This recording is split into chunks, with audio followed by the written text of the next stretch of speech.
Last part में हमने सुना कि माही और राजवीर की पहली मुलाकात कैसी हुई थी। कॉलेज में मिलने के बाद माही अपने भाई के साथ अपने घर चली गई। राजवीर अपने घर के लिए आ गया।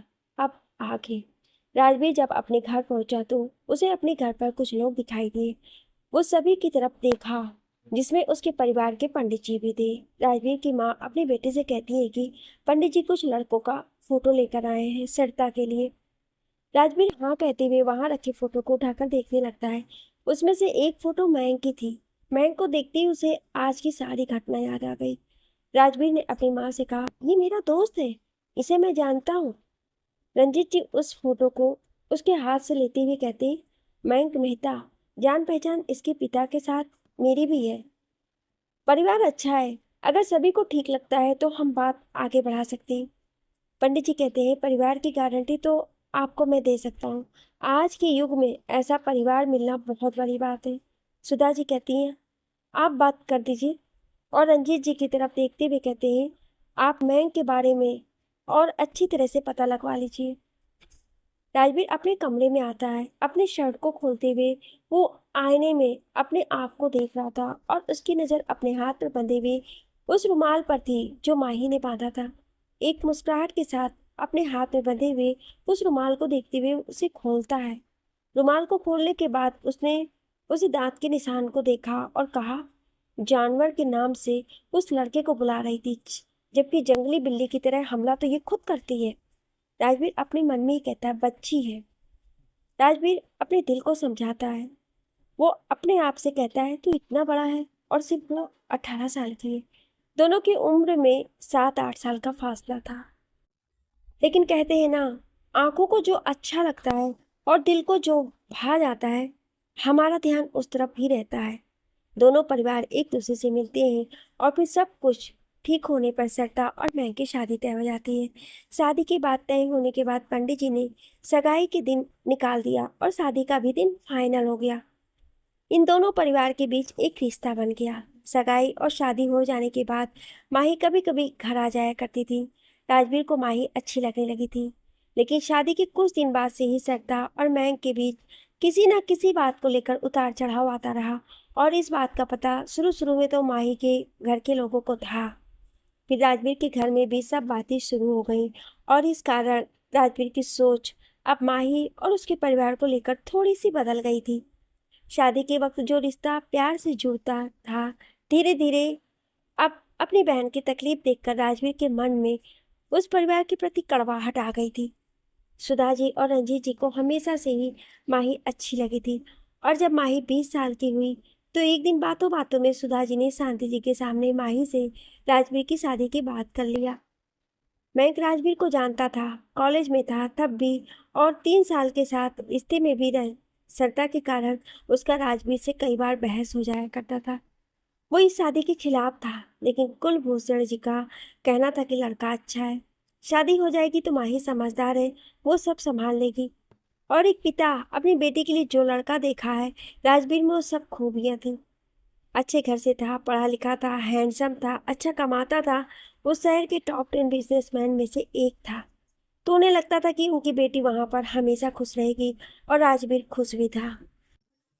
माही उसे पसंद हो हमेशा से ही थी और जब बेबी बनकर आई तभी उसने उसे बहुत ही प्यार से अपना लिया था। लेकिन सरिता के घर छोड़कर आ जाने के बाद से राजवीर अपने दोनों रिश्तों को साथ में नहीं निभा पाया। वो ये भूल गया कि भाई बनने का फर्ज तो अच्छी तरह से निभा रहा है, लेकिन इसके साथ साथ वो माही का पति भी है और उसे उस जिम्मेदारी को भी निभाना पड़ेगा। उसे इन दोनों रिश्तों के बीच में तालमेल बिठाना होगा, जो कि वो नहीं कर पाया। उसकी प्रायोरिटी उसकी बहन बनकर रह गई और उसमें माही पीछे छूट गई। मयंक और सत्ता के रिश्ते के टूटने के साथ साथ राजवीर और माही का रिश्ता भी टूट गया। इस बात से सत्ता खुश थी, लेकिन राजवीर बहुत ज्यादा टूट चुका था। माही और राजवीर के तलाक के बाद राजवीर अपने कमरे में आता है और सामान को तोड़ने फोड़ने लगता है।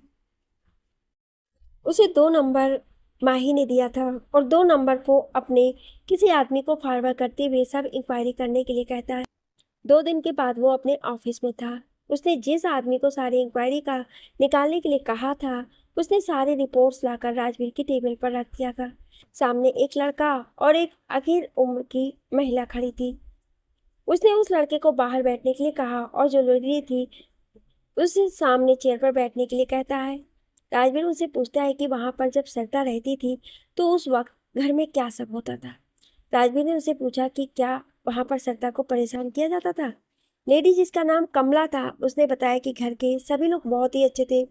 सरिता मैडम कभी कभी उनसे भले ही लड़ लिया करती थी, लेकिन कभी किसी ने उन्हें किसी चीज के लिए कोई रोक टोक नहीं किया।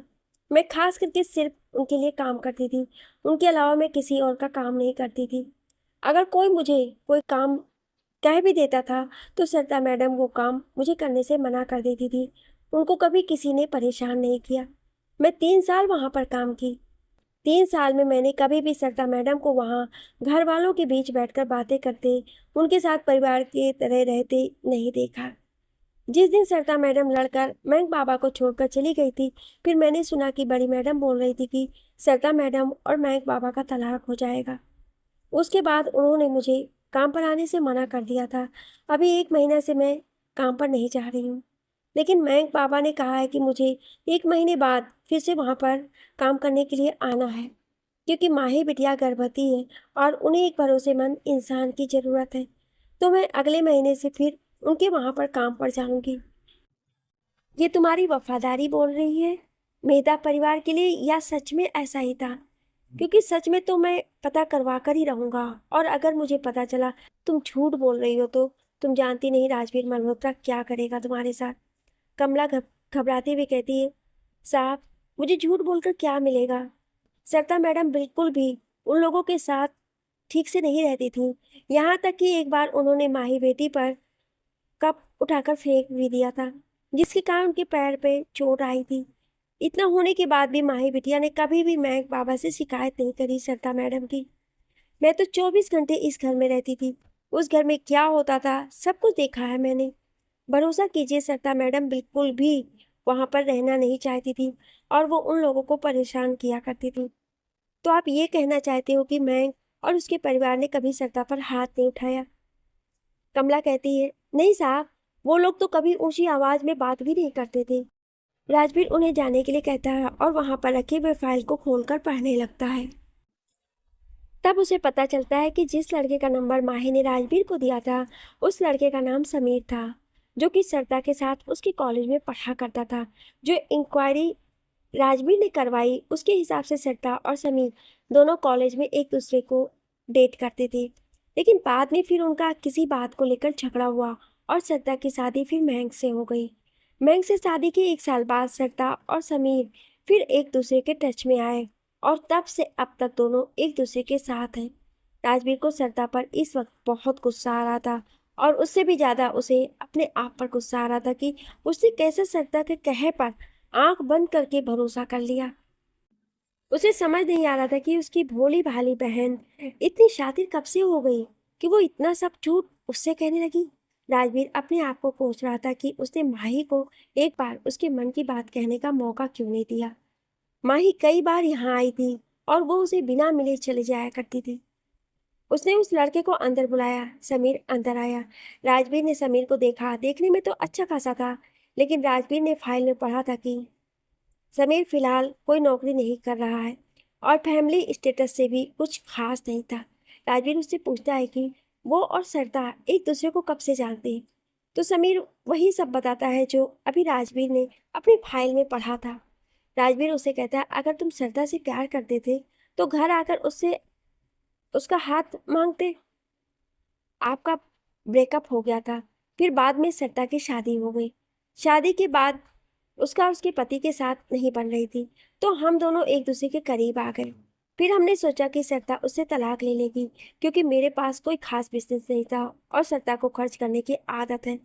हमने साथ में मिलकर ये प्लान बनाया कि अगर सरिता तलाक लेती है तो उसे बैंक से अच्छी खासी रकम मिल जाएगी, जिससे हम दोनों अपना बिजनेस सेट करके आराम से अपने आगे की ज़िंदगी जी सकते हैं। लेकिन सरिता माँ बनने वाली थी और ये बच्चा हम दोनों के बीच में मुसीबत बन जाता, इसलिए सरिता ने एबॉर्शन करवा लिया था। हम लोगों ने लगभग सब कुछ तय ही कर लिया है, बस घर वालों से बात करके अब शादी की बात करनी है। राजवीर उससे कुछ और बात नहीं करना चाहता था। उसने हाथों से उसे जाने का इशारा किया और कुर्सी पर पीछे टेक लगाते हुए अपनी आंखें बंद करके अपने आप को इन सब में किस तरह से फंस गया यही सोच रहा था। राजवीर अपनी बहन से मिले इस धोखे को समझ नहीं पा रहा था। उसके ऊपर तो जैसे एक पहाड़ टूट पड़ा था। वो बहन जिसे वो अपने बच्चों की तरह प्यार करता था, जिसे उसने अपने बच्चे से ज्यादा ऊपर समझा, उसने उसे इतना बड़ा धोखा दिया। वो अपना ब्लेजर उठाया और ऑफिस से बाहर निकल जाता है। अपने घर पहुंचकर अपने कार से बाहर निकलते हुए वो अपनी गाड़ी के डोर को ठीक से बंद भी नहीं करता है, अंदर की तरफ दौड़ता है। उसे सामने सरदा दिखाई देती है। सरदा उसे देखते ही मुस्कुराते हुए सामने आती है, लेकिन एक ही पल में राजवीर एक थप्पड़ सरदा के गाल पर देता है। सरदा का चेहरा एक तरफ झुक जाता है। सुधा जी और रंजीत जी हैरानी से राजवीर की तरफ देखते हैं। सुधा जी सरदा को पकड़ते हुए कहती हैं, राजवीर ये क्या बदतमीजी है, अपनी बड़ी बहन पर कोई हाथ उठाता है। राजवीर अपनी माँ को देखते हुए कहता है, तो पूछिए इससे, अगर इसे नहीं रहना था मैंग के साथ तो सीधे सीधे जाकर कह देती कि मैं किसी और को पसंद करती हूँ, मुझे मैंग से अलग होना है। क्यों इतने जहर घोल कर रख दिया इसने उस परिवार के खिलाफ कि मुझे माही से तलाक लेना पड़ा।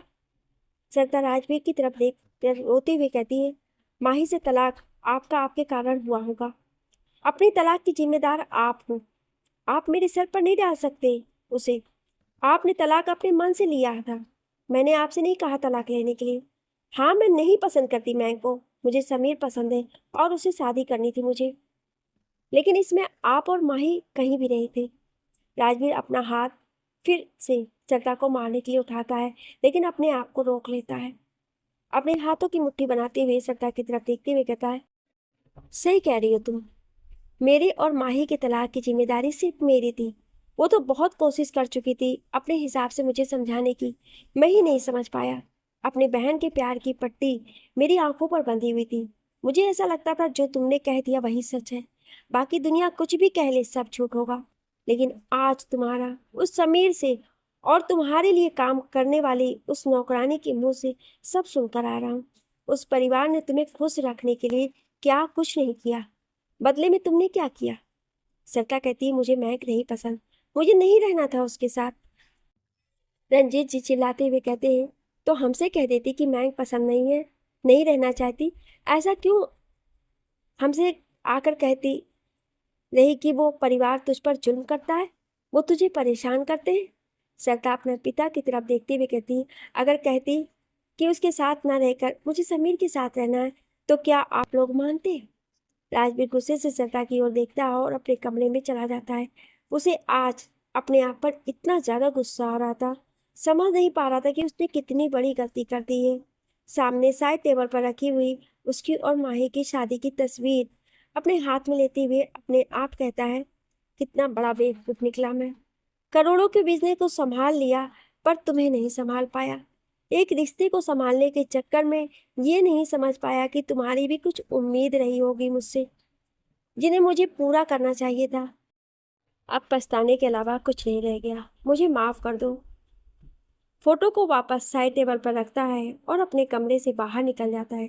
थोड़ी ही देर बाद राजवीर की कार माही के घर के आगे रुकी। राजवीर माही के घर आ गया। जब राजवीर माही के घर आया तब शांति जी उसे देखकर हैरान हो गई। माही अपने कमरे में थी। कुलभूषण जी और मैं इस वक्त घर पर नहीं थे। शांति जी ने राजवीर को देखते हुए कहा, तुम यहाँ क्या कर रहे हो। राजवीर अपनी आंखों को झुकाते हुए उनके सामने खड़ा होते हुए कहता है, एक बार माही से मिल सकता हूँ। शांति जी कहती हैं, बेटा बहुत मुश्किल से संभाल रही है वो अपने आप को, हमारे सामने नहीं रोती है, लेकिन क्या हम नहीं जानते कि एक लड़की का जब तलाक होगा तो उसके दिल पर क्या बीती होगी। वो भले ही हमें उसका जिम्मेदार नहीं मानती, लेकिन क्या हम नहीं जानते कि हमने उसे एक बार नहीं पूछा कि ये शादी करना चाहती है या नहीं। बस हमने कहा और उसने शादी कर ली। मेरी बेटी अपने आँख को बहुत मुश्किल से मजबूत करके खड़ी है, उसे अब और ना तोड़ो, चले जाओ घर से। राजवीर उनके सामने खड़े होकर कहता है, बस एक बार मिलने दीजिए, जानता हूँ गलती मेरी थी, बस एक बार उससे माफी मांग लूंगा और चला जाऊंगा। शांति जी कहती हैं, तुम्हारी माफी मांगने से मेरी बेटी के कई सारे जख्मों को फिर से हरा कर जाएगा। जब शांति जी ने देखा कि राजवीर वहां से नहीं जा रहा है तब उन्होंने उसने राजवीर को अंदर जाने के लिए कहा। राजवीर माही के कमरे के दरवाजे को धीरे से खोलता है। माही कमरे में नहीं थी। राजवीर अंदर आया। उसने चारों तरफ नजर डाली। उसे माही कहीं नहीं दिखी। वो गैलरी की तरफ जाता है तो माही झूले पर बैठे आंखें बंद किए हुए सोई थी। राजवीर उसके पास जाता है। उसके पास बैठकर उसको देखने लगता है। राजवीर के आने के एहसास से बेखबर माही झूले पर टेक लगाए अपनी आंखें बंद किए हुए सोई हुई थी। राजवीर माही के चेहरे की तरफ अपने हाथ ले जाता है। माही के बाल उसके चेहरे को ढक रहे थे। उसके बालों को उसके कान के पीछे लगाते हुए उसके हाथों को अपने हाथ में लेता है। माही जैसे महसूस करती कि किसी ने उसे छुआ है। वो अपनी आंखें खोलकर सीधी होकर बैठ जाती है। सामने राजवीर को देख वो एक झटके में झूले से खड़ी हो जाती है। माही खड़ी थी। राजवीर अभी भी घुटनों के बल वहां पर बैठा हुआ था। माही को खड़ा होते देख राजवीर भी खड़ा होता है। माही कुछ नहीं कह रही थी। वो बस राजवीर को देख रही थी। राजवीर ने माही की आंखों में देखा। माही की सूजी हुई पलकें साफ साफ ये बात कह रही थी कि शायद सोने से पहले काफी रोई होगी या शायद रोते रोते ही सो गई होगी। राजवीर कहता है, माफी मांगने आया था तुमसे। माही कहती, किस चीज के लिए? राजवीर भी कहता है, जो मैंने किया उसके लिए। माही कहती, नहीं, माफ करूंगी आपको। राजवीर अपना सर झुकाकर माही के पेट की तरफ देखता है। माही अपने दोनों हाथों से अपने पेट को ढकते हुए कहती है, मत देखिए, क्योंकि इस पर हक कभी नहीं दूंगी और आपकी नजरों पर रहेगा तो दर्द आपको भी होगा। राजवीर माही को अपनी तरफ खींचकर उसे अपने गले से लगा कर कहता है, आज पता चला सरता के बारे में सब कुछ। समीर से भी मिला। सारी बात पता चल चुकी है मुझे। तुम्हें तो पता था ना, क्यों नहीं बताया मुझे? अगर पहले कह देती तो आज हम साथ होते। माही पहले तो अपने आप को छुड़ाने की कोशिश करती है, लेकिन जब राजवीर के पकड़ से अपने आप को नहीं आजाद कर पाती तो राजवीर के पीठ पर अपने हाथों को रखते हुए कहती हूँ, यही कहने के लिए कई बार लगाया था फोन। बात करना चाहती थी आपसे, लेकिन फिर मैंने देखा कि आपके अंदर इस रिश्ते को बचाने के लिए कोई मोह नहीं है। लेकिन उस दिन टूट गई थी मैं, जिस दिन सरदा भाभी ने मेरे कैरेक्टर और मेरे बच्चे के ऊपर अस्तित्व पर सवाल उठाया और आप उसे उस वक्त खामोश रहे। मुझे अपनी जिंदगी में किसी ऐसे मर्द की जरूरत नहीं थी जो उस वक्त भी मेरा साथ ना दे जब मुझे सबसे ज्यादा उसकी जरूरत हो। और फिर राजवीर के सीने पर हाथ रखकर उसे अपने आप से दूर करती है और कहती है, आप आजाद हैं, खुश रहिए। मैं अपनी जिंदगी में खुश हूँ, भले ही अभी नहीं हूँ, लेकिन मेरा ये बच्चा मेरी जिंदगी जीने की वजह बन जाएगा। राजवीर अपने हाथ माही के पेट पर रखकर धीरे से सहलाता है और कहता है, मैं प्रार्थना करूंगा भगवान से कि तुम्हें तुम्हारी सारी खुशियां दे। और कहते हुए वो वहां से चला जाता है। राजवीर के जाते ही माही झूले पर बैठकर जोर जोर से रोने लगती है। वो आंसू जो अब तक उसने कभी अपने मम्मी पापा और भाई के सामने नहीं बहाया था, आज राजवीर के आ जाने के कारण आंखों के रास्ते निकलने लगे थे। राजवीर को यूं घर से जाता देख शांति जी उसके पीछे पीछे बाहर तक जाती हैं तो देखती है राजवीर अपनी कार से टिक कर खड़ा था। शांति जी जाकर उसके कंधे पर हाथ रखती हैं। राजवीर पलटता है तो उसकी आंखों में आंसू थे। आंसू तो शांति जी के भी आंखों में थे, क्योंकि उनके दोनों बच्चों का घर टूट चुका था। राजवीर शांति जी को गले लगाते हुए कहता है, माँ, कितनी बड़ी गलती कर दी मैंने। अपनी बहन की बातों पर भरोसा करके अपनी बीवी के सम्मान तक को नहीं बचा पाया मैं। सही कहती है वो, किसी ऐसे आदमी के साथ का क्या मतलब जो जब उसकी जरूरत थी उस वक्त उसके साथ खड़ा ना हो। आप बहुत प्यार दीजिएगा उसको और मेरे बच्चे को भी। मैं माही से तो नहीं कह पाया, लेकिन मैं आपसे कहना चाहता हूँ, उसकी नज़रों में उसके पापा को बुरा मत बनाना। मेरे बेटे को कभी ये मत पता लगने देना कि उसका पापा कितना गलत था। राजवीर आज शांति जी के गले लगकर काफी देर तक रोता रहा। शांति जी ने उसे भरोसा दिया कि वो उसके बेटे के सामने उसकी बुरी इमेज नहीं बनने देगी। अब आते हैं प्रेजेंट में। जब माही अपने बेटे के साथ आ गई इंडिया और राजवीर ने अपने बेटे को एयरपोर्ट पर देखा, जिससे उसके अंदर अपने बेटे को लेकर प्यार वाली भावना आई है। अपने घर पर आकर जब वो माही के फोटो को लेकर अपने बीते हुए कल में चला गया था तो बस ऐसे ही उसे नींद आ गई थी। अपनी पुरानी बातों को याद करते हुए वो सो गया था। जब उसकी नींद खुली और उसने अपना हाथ हिलाया तो फोटो फ्रेम उसके सीने से नीचे गिरा। उसने फोटो को हाथ में लिया और उसको देखते हुए कहा, आज की शुरुआत देखो, तुम्हें देख कर रहा हूँ, सब कुछ अच्छा ही होगा। कहते हुए उस फोटो पर किस करता है और वापस से उसे ड्रॉयर में रख देता है। ऑफिस के लिए अपने आप को तैयार करने के लिए वो बाथरूम में जाता है और तैयार होकर नीचे आता है। मल्होत्रा हाउस में पहले जहाँ चारों लोगों का परिवार रहता था, अब यहाँ पर 2 लोग बढ़ चुके हैं। मल्होत्रा फैमिली, जिसमें रंजीत जी, सुधा जी, राजवीर और सरिता जी थे, अब 6 लोग रहते हैं, जो कि सरिता के कारण है। सरिता ने समीर से शादी कर ली है। शादी के बाद सरिता कुछ 1 साल 1.5 साल तक समीर के साथ रहे। उन दोनों ने बैंक से मिले हुए पैसों से एक बिजनेस सेट किया था, पर वो बिजनेस ठीक से काम नहीं कर पाया और उनका बिजनेस घाटे में चलने लगा। सरिता राजवीर से मदद लेना चाहती थी, लेकिन अब राजवीर सरिता से ना ठीक से बात करता है, ना उसकी तरफ ध्यान देता है। सरिता ने अपने माता पिता को इमोशनली अपनी साइड कर लिया। 2 साल पहले कुछ रिपोर्ट में ये बात पता चली कि सरिता कभी माँ नहीं बन सकती, और फिर इसी का फायदा उठाकर समीर आ गया रहने के लिए इन्हीं के घर में। सरिता के ससुराल में समीर और समीर की बहन तानिया, ये तानिया वही है। राजवीर की शादी उसका परिवार तानिया से करवाना चाहता है। राजवीर ज़्यादातर काम से घर से बाहर ही रहता है। वो अगर इस घर में भी रहता है तो जल्दी घर नहीं आता है।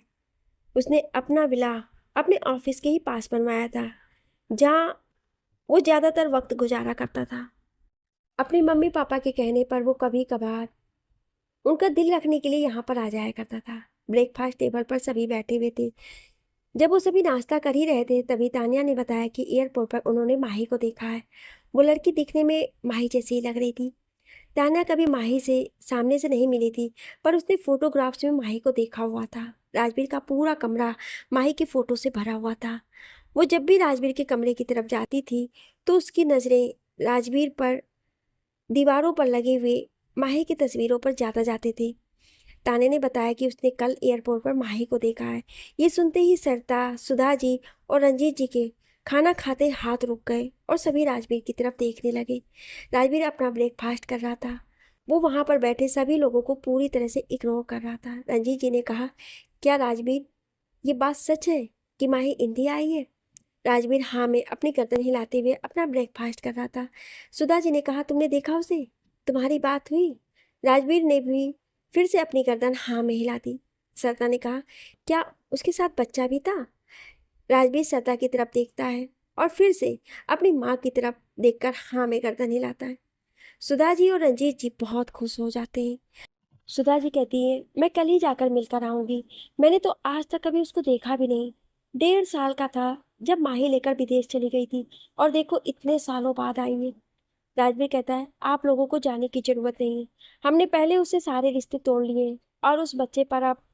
कहते ही वो रुकता है और फिर अपने आप को स्ट्रॉन्ग करते हुए कहता है, हमारा कोई अधिकार नहीं है। सुधा जी कहती है, भले ही मैं उसे ला ना पाऊँ, लेकिन मैं उसे देखना चाहती हूँ।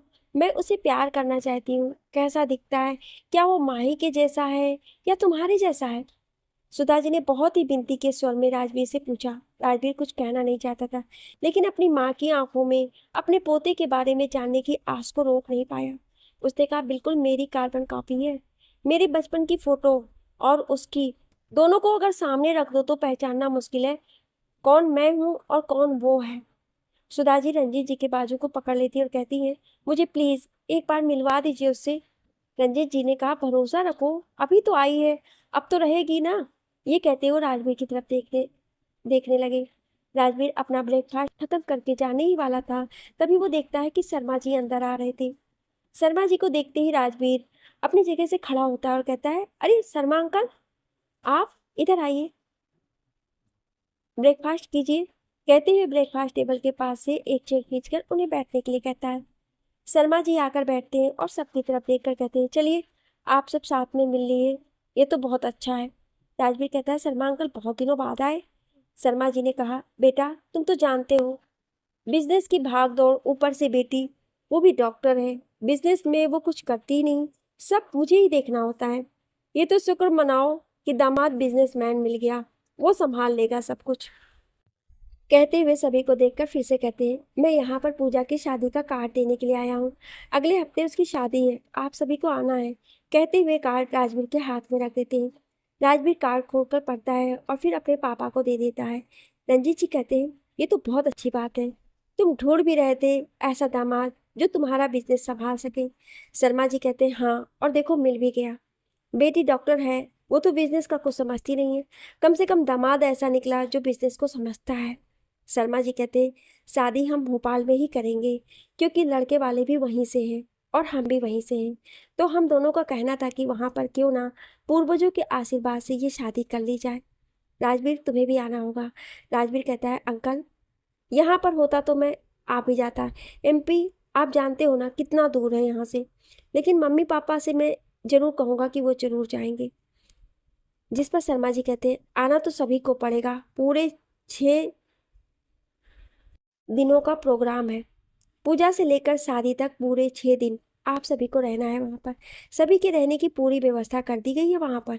राजवीर कहता है, अंकल सभी आ जाएंगे, मैं कोशिश करूँगा शादी वाले दिन मैं भी आ सकूँ। शर्मा जी कहते हैं, बेटा, आने के मन होना चाहिए, तभी इंसान आ जाता है, वरना तुम तो इंडिया में हो। पूजा की दोस्त माही देखो अमेरिका से आ गई और तुम यहाँ पर रहकर।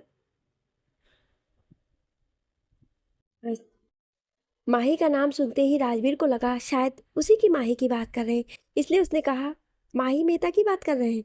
शर्मा जी कहते हैं, हाँ, माही मेहता की ही बात कर रहा हूँ, जो एक वक्त माही मल्होत्रा हुआ करती थी। वो भी 6 दिनों के लिए वहाँ पर हम लोगों के साथ रहेगी। इच्छा होनी चाहिए आने की, दूरी मायने नहीं रखती। मैं चाहूँगा कि आप सभी जरूर आए। राजवीर कहता है, ठीक है अंकल, हम सभी 6 दिनों के लिए आएंगे। सभी राजवीर की बात सुनकर हैरान हो जाते हैं। जो कभी 2 घंटे के लिए भी किसी फंक्शन में जाने का नाम नहीं लेता, वो अब 6 दिनों के लिए शादी में जाने को तैयार हो गया। तभी शर्मा जी का ध्यान सामने के टेबल पर बैठे समीर पर जाती है, जिसे वो नहीं पहचानते थे। उन्होंने पूछा, आप सभी मल्होत्रा परिवार से हैं? जिस पर समीर कहता है, मैं सरिता का पति हूँ। शर्मा जी कार्ड पर समीर का नाम लिखकर उसे देते हुए कहते हैं, बेटा तुम भी जरूर आना। हमारा राजवीर तो तैयार हो गया है, शादी में 6 दिनों के लिए जाने के लिए तैयार।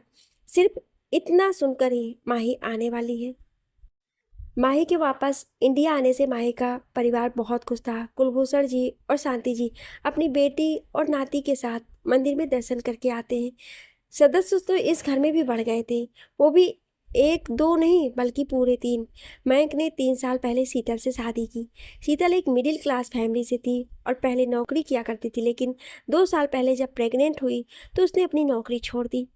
अभी का फिलहाल अपने दोनों बच्चे और अपने सबसे बड़े बच्चे मयंक को संभाल रही है। मयंक और शीतल के 2 जुड़वा बच्चे हैं, एक लड़का और एक लड़की। उन्होंने अब तक बच्चे का नाम नहीं रखा है, क्योंकि वो चाहते थे उनका नाम माही रखे, और माही इंडिया में नहीं थी। तो अब शर्मा परिवार में कुलभूषण जी, शांति जी, मयंक और माही के अलावा मयंक की पत्नी, 2 बच्चे और माही का बेटा वीर था। कुल मिलाकर वो एक हैप्पी फैमिली थे। यहाँ पर भी लोगों की शादी में जाने की तैयारी जोरों से हो रही थी। पूजा माही की बेस्ट फ्रेंड हुआ करती थी, दोनों एक जमाने में स्कूल तक साथ में ही थे। बाद में कॉलेज में स्ट्रीम अलग होने के कारण दोनों अलग अलग कॉलेज में चले गए थे। अपने सारे शॉपिंग कंप्लीट करने के बाद मेहता परिवार भोपाल के लिए विदा हो जाता है। ये जानकर कि माही भी शर्मा जी के यहाँ शादी में जाने वाले राजवीर भी शादी में जाने के लिए तैयार हो जाता है। पूरा परिवार 6 दिनों के लिए अब एमपी जाने के लिए निकलने वाला था। राजवीर अपने कपड़ों को सूटकेस में डालने के लिए जब निकालता है तो अपने कपड़ों को देखकर उसके कानों में माही की आवाज़ गूंजने लगती है, राजवीर, आप इतनी बोरिंग कलर पहन के बोर नहीं हो जाते हैं? इन 4 कलर्स के अलावा आपकी ज़िंदगी में कोई कलर नहीं है क्या? यही याद करके राजवीर अपने कमरे में अपना बैग पैक कर रहा था और वो अपने लिए कपड़े अब तक सिलेक्ट नहीं कर पाया था।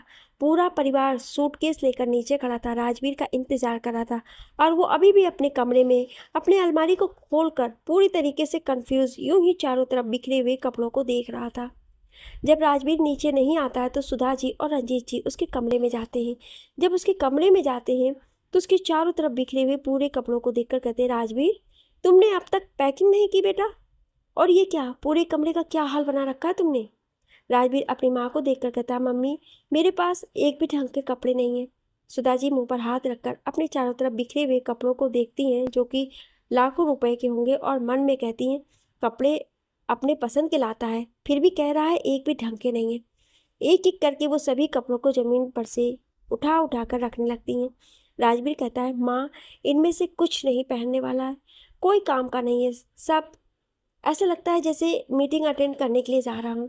सुधा जी कहती, बेटा पिछले कुछ सालों से तूने मीटिंग अटेंड करने के अलावा किया ही क्या है जो कुछ और कपड़ों की तुझे ज़रूरत पड़ती। शादी ब्याह तो दूर की बात है, तूने तो त्यौहार पर भी यही कपड़े खरीदे, त्यौहार पर भी वही सूट बूट पहनकर आ जाया करता था। राजवीर कहता है, माँ आप लोग चले जाओ, मैं अपनी शॉपिंग करके आ जाऊँगा। रंजीत जी राजवीर का हाथ पकड़ते हुए कहते हैं, तुम यहाँ से चलो, हम सब किसी मॉल के पास रुकते हैं, वहाँ से तुम्हारे लिए कपड़े खरीदेंगे और वहीं से निकल जाएंगे। जब पूरा परिवार साथ जाने के लिए सोच रहा है तो क्यों ना पूरा परिवार आज साथ में चले। राजवीर कहता है, ठीक है, और वो घर से निकल जाते हैं। राजवीर एक मॉल में रुकता है, वहां से पहले अपने लिए कपड़े सिलेक्ट करने के लिए चला जाता है। सुधा जी और रंजीत जी भी राजवीर के पीछे पीछे वहां पर जाते हैं। राजवीर के कपड़ों को देखकर उनकी आंखें फटे की फटी रह जाती हैं। ये कपड़े राजवीर ने शायद पिछले 8-10 सालों में पहने भी ना होंगे। वैसे कपड़े राजवीर ने अपने लिए लिए थे। पिछले 10 सालों से राजवीर ज़्यादा करके ब्लैक, वाइट, ग्रे, ब्लू यही कलर्स पहना करता था और उन कलर्स में भी सिर्फ बिजनेस सूट या फिर फॉर्मल सूट ही हुआ करते थे। लेकिन आज जो उसने अपने कपड़े लिए हैं उसमें सारे कलरफुल कपड़े हैं, जीन्स, टी शर्ट, फ्लोवर और हुडी। इस तरह के कपड़े देखकर तो सुधा जी अपना सर पकड़कर रंजीत जी को देखती हैं और कहती हैं, ये राजवीर ही है ना, वो ये कपड़े पहनेगा? क्योंकि पिछले 10 सालों से मैंने अपने बेटे को ऐसे कपड़ों में कभी नहीं देखा। रंजीत जी कहते हैं, देखा तो मैंने भी नहीं है, लेकिन मुझे लगता है कि मुझे पता है ये क्यों कर रहा है। सुधा जी राजवीर जी को पकड़कर एक साइड लेकर जाती है और कहती हैं, आप मुझे बताएंगे आप क्या सोच रहे हैं। रंजीत जी एक नज़र राजवीर पर बनाई रखी, जो अभी जूते को अपने पैर में पहनकर देख रहा था और फिर उतार कर रखता है, फिर दूसरे जूते उठाकर पहनकर देख रहा था।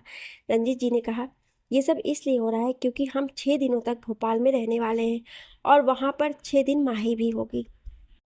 सुधा जी मुंह खोलकर राजवीर की तरफ देखने लगती है और अपने हाथों को अपने मुंह पर रखते हुए कहती है, तो क्या ये सब माही वहाँ है इसलिए कर रहा है? रंजीत जी हाँ में अपनी गर्दन हिलाते हैं। सुधा जी वहीं खड़े अपने बेटे को देखती हैं और फिर उसे देखते हुए उनकी आंखों में आंसू आ जाते हैं। रंजीत जी कहते हैं, क्या हुआ, आपकी आंखों में आंसू क्यों? सुधा जी ने कहा, इतना बेसब्र अपने बेटे को मैंने कभी नहीं देखा। वो पहले से ही वो सिर्फ बिजनेस और काम तक अपने आप को सीमित रखता था। ऐसी हरकतें और ऐसे कपड़े तो जब वो कॉलेज में था उस वक्त किया करता था। भगवान करे मेरे बेटे को जो वो सोच कर जा रहा है उसकी इच्छा पूरी करते। वहीं राजवीर जो भी कपड़ा लेता उसे माही की बातें याद आती। राजवीर आप कभी फ्लोवर क्यों नहीं ट्राई करते, आप पर सूट करेगा।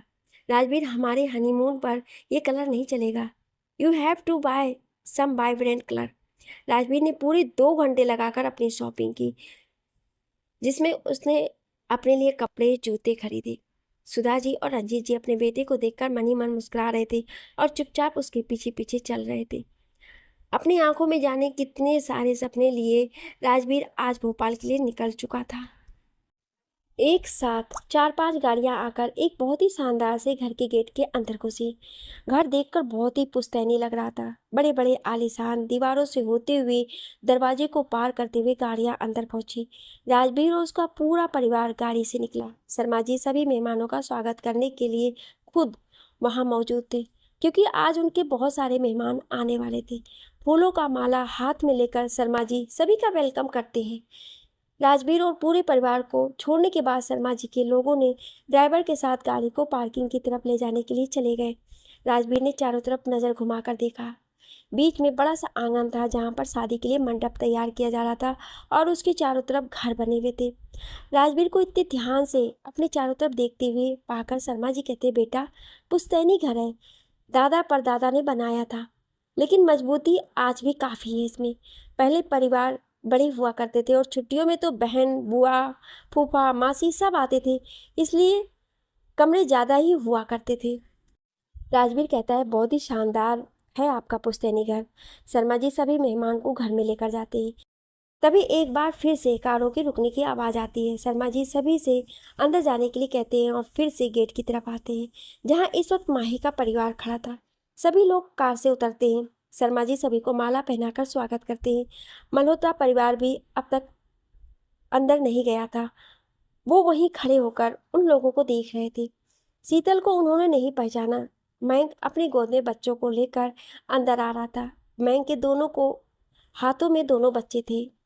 शांति जी और कुलभूषण जी आपस में कुछ बात करते हुए आ रहे थे। सभी को एक नज़र देखने के बाद राजवीर पीछे देखने लगता है। उसे लगा शायद माही पीछे होगी, पर फिर उसे माही कहीं नजर नहीं आई। एक पल के लिए उसने सोचा कहीं उसने यहाँ आकर कोई गलती तो नहीं कर दी। सभी कार वापस चली गई। शर्मा जी कहते हैं, आप सभी तो आ गए हैं, लेकिन ये कौन सी बात हुई, पूजा की बेस्ट फ्रेंड नहीं आई?